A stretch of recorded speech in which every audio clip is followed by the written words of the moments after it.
Good afternoon, ladies and gentlemen. It is my pleasure to introduce the project AMBER to you. AMBER stands for Assessment and Modeling of Baltic Ecosystem Response. And from the logo, you can see that it deals with agriculture, with fisheries, with climate, and with the interaction between the Baltic Sea and the catchment. There's many aspects, and I invite you to the poster for all these details. There are 11 PIs involved in AMBER from Sweden, from Finland, from Lithuania, from Poland, and from Germany. And what I want to make with you, I want to tell you a very small story now. The story is, what is the impact of changing precipitation patterns? So let me start with this slide. What you see here is a map of the northern part of Europe, where you have the catchment of the Baltic Sea. And what you see is the precipitation during the vegetation period for the years 1990 up to 2010. This is not a model, these are observations. And the data source is NSEP NCAR. And what you see on this slide is the intensity minus the long-term climatic mean. And you see that you have in the northern part,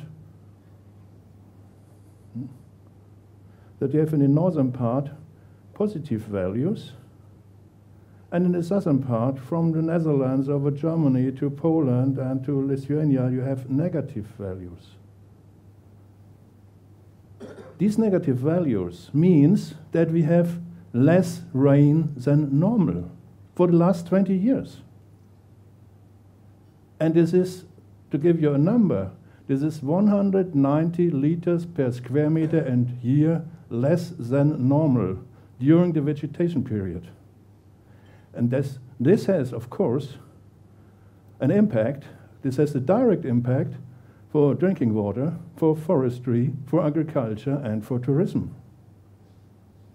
But the more interesting story is the indirect impact. If you have the high precipitation in the north, that you have in the north more precipitation than normal. And this has an indirect impact to marine biodiversity and the fisheries.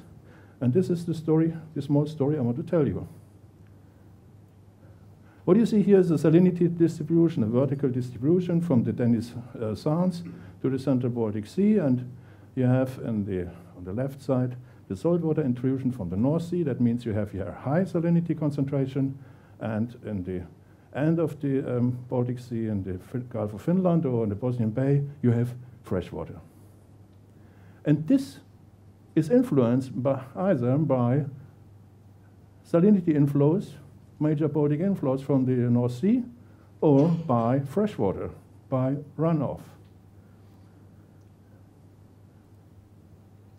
This curve needs a little bit more attraction. This is the so-called Remanes curve. You see here three curves. One is starting at, this line here is the freshwater species. If you have no salinity, then you have a lot of freshwater species, and if the salinity is increasing, the freshwater species goes down. Vice versa, if you have high salinities, then you have marine species, and if the salinity decreases, the species number of the marine species goes also down. And then you have some brackish water around 10 salinity. And if you add these three curves, then you have this curve of Remanes from 1934.